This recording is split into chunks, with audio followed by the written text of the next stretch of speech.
Hi everyone, it's Nicolette here from Journey and Daughters, your home for premium chalk paint and furniture decor in Auckland. Today I am just jumping on to go over a little bit over stencils and the different tools that we have and the different type of stencils. And then I'll just show you a piece that I've pretty much finished. It's a display piece for the shop, so I'll show you that too. Like normal, if you have any questions, please pop them in the comments and we'll get back to you, and I will save this as a live and pop it up on our Facebook, on our website, on the blog, along with all of our other kind of training videos and tutorials. So stencils, we have a whole range, starting from like small ones this size, to like medium ones, right up to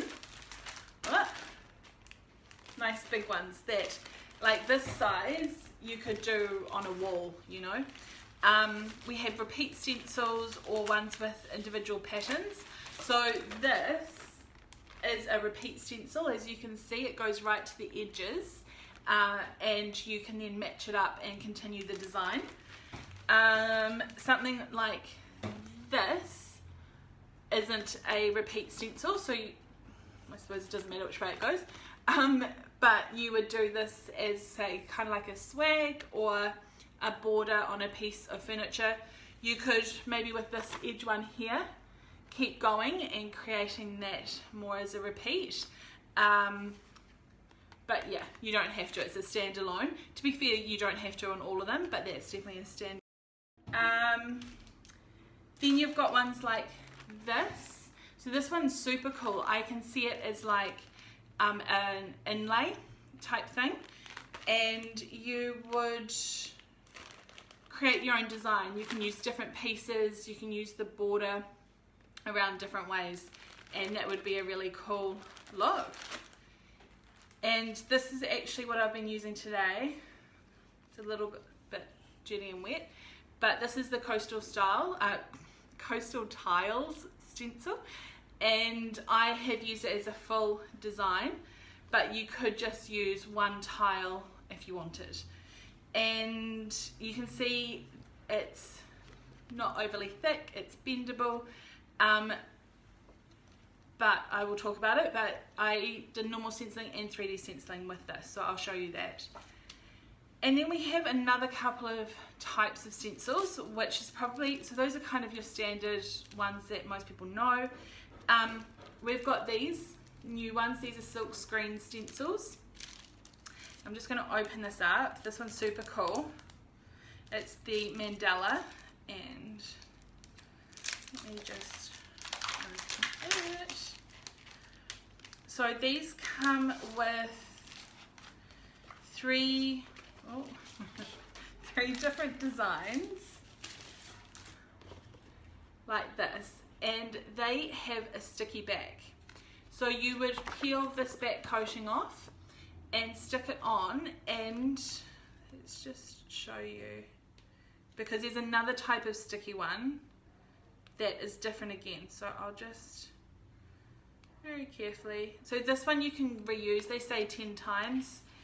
I suppose it depends how you use them. I don't know if you can quite see, but this isn't fully clear. There are actually little bits of the stencil going right through, and so ones like this are going to give you a completely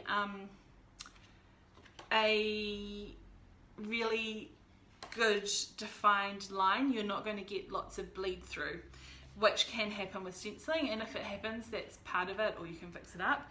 But yeah, they're designed to give it a really nice defined look, and as you can see, there's 3 different designs in this one. This is the mandala, and we've got a few different ones. So those ones have sticky backs, and they're called silk screen stencils. And then we have the stick and style that come in these 2 different designs, 2 different looks. So these are different again, and I will show you this one because I've got it open.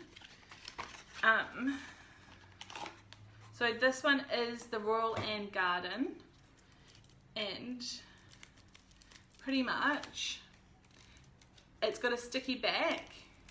It's a repeat pattern. All of the stick and styles are repeat patterns. So you pull off how much you want to use. Say if you're doing like drawers or whatever, you cut off like a section like this, and keep using it and use it as a repeat pattern. You can use that section for your whole project. It might last longer, and then once it's kind of lost its stickiness, you do have to then throw it away, but you get quite a lot of use out of it. So I use these for ages, and you can see I've still got heaps of the roll left, so these options will last a long time. And again, they've got sticky backs, so they give you a really nice defined and clean looking stencil finish, compared to your traditional look, which, yeah, as I said, you might get a bit of bleed through. So those are the kind of stencils we've got. Now, different tools. So there's a few different, obviously you can use your paint. So like your test pots are perfect for, this is Wild Tusk, this one, the whites. These are perfect for stenciling because you don't use a lot of paint. So you would do your base colour, or maybe onto wood, and then you do your paint. So there's a couple of options. I know lots of people like using a sponge. I've been using these dabbing brushes, so they come in a set of 3. It's actually quite handy to have a couple going at the same time, especially if you're doing multiple colours. And as you can see, it has a flat top, so it's a dabbing brush as opposed to a normal brush, which probably don't have behind me but is rounded. So when you are doing it, you put a bit of paint on, and then you literally, let's pretend this is my piece, dab up and down. Really simple, and you just keep going around the whole thing. You can build up layers. Sorry, there's a helicopter above us. You can build up layers to make it darker. You can have it faded. I quite like having it all different, some strengths. It looks kind of aged, but I'll show you then in a second. Yeah, so these are really, really good, and I found really fast way to stencil. So those are the dabbing brushes. Then the other kind of cool medium that you can do is the 3D stencil fibre paste. All of this is up on the website, and I will write a blog post about all of this, but this stuff is super cool. It sorry, this is my one that's open, but it is designed, oh, I probably can't quite see, it's like icing, kind of like a really thick frosting. And it will create depth and texture in your stencils. So we do have thick stencils, not that thick, but thick stencils, which would give obviously more texture or more depth to your piece.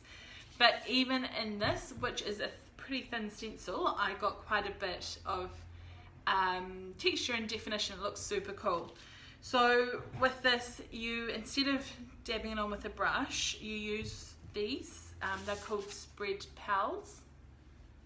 They are silicone, oh I've got stuff everywhere, fully bendable, and you literally scoop it out of your container and spread it on.